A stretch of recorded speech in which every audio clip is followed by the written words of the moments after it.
सुप्रभात. जय भीम, जय महाराष्ट्र. एस रविराज, रवींद्र चांगो शिंदे, राज रजापूरकर यांनी जे काही निवडणूक आणि निवडणुकीतील आरक्षण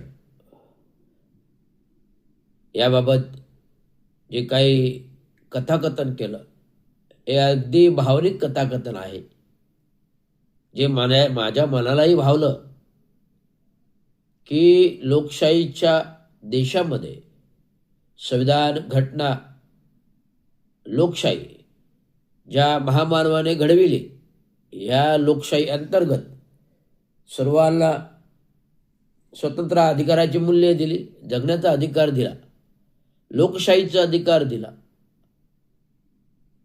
आणि या लोकशाही अधिकारामध्ये लोकशाहीला सामोरे जाण्यासाठी निवडणुकीसारखा संविधानिक अधिकार दिला आणि त्याला उभा राहण्याचाही अधिकार सर्वांना दिला. तर महामानव विश्वभूषण बाबासाहेब आंबेडकर, महामानव विश्वभूषण युगपुरुष बॅरिस्टर बाबासाहेब आंबेडकर, भारतरत्न बाबासाहेब आंबेडकर यांनी भारताला सुजलाम सुफलाम श्यामलाम बनविण्यासाठी, सक्षम बनविण्यासाठी, आर्थिक सक्षम बनविण्यासाठी विदेशातून शिकून आल्यावर स्वतंत्र भारताला स्वतंत्र बनविण्यासाठी प्रॉब्लेम ऑफ रुपीज हा ग्रंथ लिहिला, रिझर्व्ह बँक ऑफ प्रस्थापित केली आणि स्वातंत्र्यानंतर देशाला संविधान आणि घटना दिली लोकशाही कार्यमूल्य कारभार करण्यासाठी. तर अशा या लोकशाहीच्या देशामध्ये आज वर्तमान काळामध्ये जर लोकशाहीची पायमल्ली होत असेल, तर देशामध्ये सरकार चालवणाऱ्याने, राज्यामध्ये सरकार चालवणाऱ्याने, देशामध्ये सरकार चालवणाऱ्या लोकांना आणि राज्यामध्ये सरकार चालवणाऱ्या लोकांना या राज्याच्या सत्तेमध्ये किंवा देशाच्या सत्तेमध्ये आणि राज्याच्या सत्तेमध्ये बसण्याचा अधिकार नाही. जर राज्यामध्ये अन्याय, अत्याचार, बलात्कार उघड डोळ्यादेखत होत असेल, खून, दरोडे, डकेती उघड डोळ्यासमोर होत असेल, भर रस्त्यात युवतीला चाकूने भोसकलं जात असेल, भर रस्त्यात 10 जणांनी मंगेश काळोखेला गाठून खोपोलीमध्ये सकाळच्या प्रहरी मुलीला शाळेत सोडून आल्यानंतर एक 50 वर्षाचा गृहस्थ परतून रस्त्यातून येत असताना त्या माणसाच्या पाठीराख्यावर बसलेले 10 जण त्याला रस्त्यात गाठतात, सपासप वार करतात आणि तो युवक धारात तीर्थी रस्त्यात मृत होऊन पडतो. ही आहे आमच्या लोकशाहीची कर्मामीमांसा, ही आहे आमच्या लोकशाही काही मीमांसा, जो देशाच्या आणि राज्याच्या गृहमंत्र्यालाही तोडा काय फासावं अशी घटना आहे. देशाच्या गृहमंत्र्याला आणि राज्याच्या गृहमंत्र्याला तोडा काय फासावं अशी घटना आहे. आज देशाच्या गृहमंत्र्याला राज्याची गुंडगिरी, चोरी, डकेती, बलात्कारी हे घटना नियंत्रित होत नाही.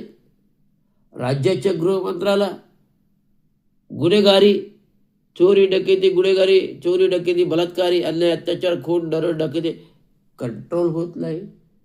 काय चाललंय राज्यामध्ये? म्हणून वाटतं की पुन्हा छत्रपती जन्माला यावेत आणि राज्याचा गाडा हातात घ्यावा पुन्हा राज्य दरबार प्रस्थापित करावं आणि थेट शिक्षा लागू व्हाव्यात, थेट शिक्षा लागू व्हाव्यात, थेट शिक्षा लागू व्हाव्यात. अशा गुन्हेगार प्रवृत्तीच्या गुन्हेगारी ठेचण्यासाठी थेट शिक्षा व्हाव्यात. छत्रपतींची राजेशाही, राजफाट, लोकशाही पद्धतीने बाबासाहेब आंबेडकरांनी संविधानाने घटनेतून आणली. ती तेवढ्याच ताकदीनिशी संविधानाने घटनेच्या आर्टिकल्स कायद्यानिशी कडक असताना देखील आमच्या स्वतंत्र भारताच्या, स्वतंत्र राज्याच्या देशात जर ही अवस्था असेल, भर रस्त्यात युवकाचा खून करून मारला जात असेल, तर या लोकशाहीला काय अर्थ आहे? या संविधान घटनेला काय अर्थ आहे? या लोकशाहीला काय अर्थ आहे? जर आपण आपल्या देशाचे कायदा कानून उल्लंघन करत असेल तर मुख्यमंत्र्यांना राज्याच्या, गृहमंत्र्यांना राज्याच्या त्या पदावर बसण्याचा अधिकार नाही. गृहमंत्री केंद्रीय, पंतप्रधानमंत्री नरेंद्र मोदी, गृहमंत्री केंद्रीय अमित शहा यांना आपल्या पदावर, खुर्चीवर बसण्याचा नैतिक अधिकार नाही. राज्याच्या मुख्यमंत्र्यांना नैतिक खुर्चीवर बसण्याचा अधिकार नाही. अन्याय, अत्याचार, बलात्कार, खून, दरोडे, डकैती होतो, लाईव्हवर येतात, बोलतात. आमचं लक्ष आहे, कायद्याचं लक्ष आहे. पोलीस यंत्रणाला आम्ही आदेश दिलेले आहेत, ते बरोबर आपलं काम करत आहेत. गुन्हेगारांना लवकरच पकडून कडकच्या कडक शिक्षा करण्यात येईल असं लाईव्हवर, टीव्हीवर बोलतात, नागरिकांचं समाधान करतात. काय अर्थ आहे? 35 वर्ष राजकारणात राहून 4 वेळा उपमुख्यमंत्रीपद भोगून जर बँकात लुटायच्या आहेत, जर भारतनाच्या जमिनीत लुटायच्या आहेत, तर या लोकशाहीला काय फायदा? राज्यामध्ये उपमुख्यमंत्रीपद घटनाबाह्य असून बसलेलं असताना काय फायदा?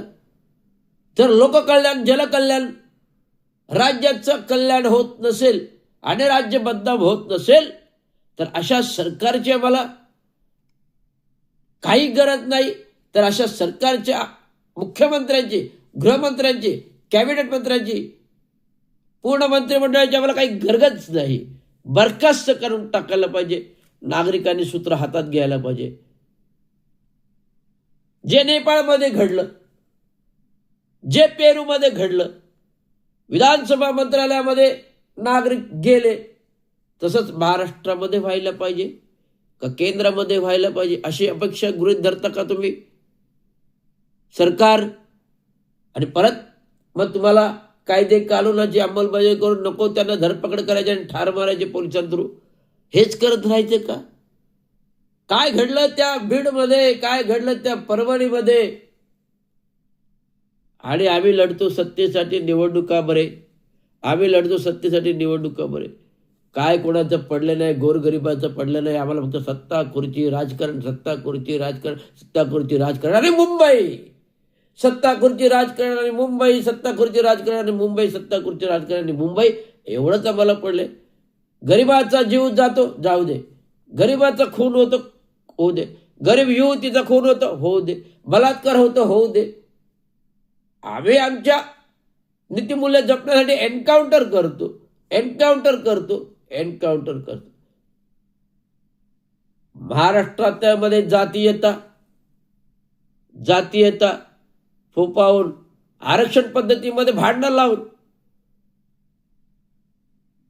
आपापसात भांडणे लावून, जातीय दंगल घडून, आगडोम घडून, आगी लावून महाराष्ट्र पूर्ण अशांत करायचा हे जे धोरण आहे बीजेपी RSS सरकारचं, हे धोरण आहे बीजेपी RSS सरकारचं. कुठे नेऊन ठेवला महाराष्ट्र माझा? राजापूरकरजी एक राष्ट्रीय पक्षाचे नेते आहेत, कार्यकर्ते आहेत, प्रवक्ते आहेत. थेट बोलतात, जाहीर वक्तव्य करतात, विरोधाला प्रतिक्रिया विरोध करतात, थेट बोलण्याची ताकद, क्षमता ठेवतात. जसं राजेपूरकर ठेवतात क्षमता, तसं एस रविराज रवींद्र चांगो शिंदे जर कोणी कायद्याची पायमल्ली करत असेल तर हा संविधान रक्षक त्याला थेट विरोध करणार आहे. मग देशाचा पंतप्रधान का असेना, राज्याचा मुख्यमंत्री का असेना, देशाचा गृहमंत्री का असेना, राज्याचा गृहमंत्री का असेना, हे सर्व तुम्ही आमच्या मतांवर निवडून आलेला आहात, आमच्या जनतेच्या पैशावर निवडून आलेले आहात. आणि सरकारमध्ये माधुरडेपणाची मस्ती आलेली आहे.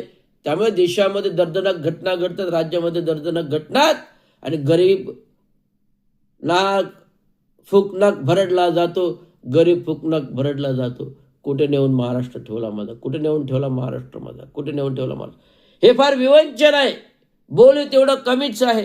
हे फार विवंचन आहे, बोलू तेवढं कमीच आहे. राजापूरकरांनी म्हटलं, मी तळागाळातला कार्य करत असतो, अचानक आरक्षण आरक्षण झालं तर तुम्ही पक्ष बोलतो, कोणतरी पत्नीला बहिणीला उभी करा, पत्नी बहिणीला उभी तर निवडून येते. निवडून आल्यानंतर त्याने बायकोला उभी केली म्हणून मंगेश काळोखे सारख्या व्यक्तीला ठार मारलं जातं. मला ह्या मुद्द्यावर सारांश बोलायचं आहे की राजकारणामध्ये, लोकशाहीमध्ये, निवडणुकामध्ये आरक्षण पद्धत नसावी. आरक्षण हे लोकशाही निवडणुकांसाठी नाहीये, तर आरक्षण हे गोरगरीब दलितांच्या उद्धारासाठी आहे, गोरगरीब दलितांच्या कल्याणासाठी आहे. त्याच्यासाठी हे बाबासाहेबांनी दिलेलं संविधानिक घटनेनुसार आरक्षण आहे. निवडणुकांच्यासाठी आरक्षण नाहीये, निवडणुकासाठी आरक्षण नाही.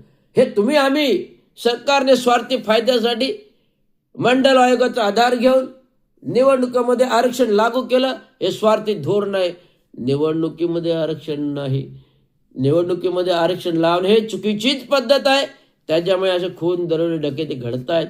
त्याला जबाबदार आहे सरकारमधील मंत्री महोदय, सरकारमधील मोठे. एवढंच मला बोलायचं. धन्यवाद. जय हिंद, जय महाराष्ट्र. परंतु राजकारणाच्या निवडणुकामध्ये आरक्षण नसावं, ही माझी ठोस आणि ठाम भूमिका आहे. भले मला निवडणुकीला उभं राहता आलं नाही तरी चालेल, पण निवडणुकीमध्ये, राजकारणामध्ये आरक्षण नसावं एवढीच माझी मागणी आहे. धन्यवाद. जय हिंद, जय महाराष्ट्र. जय हिंद, जय भारत.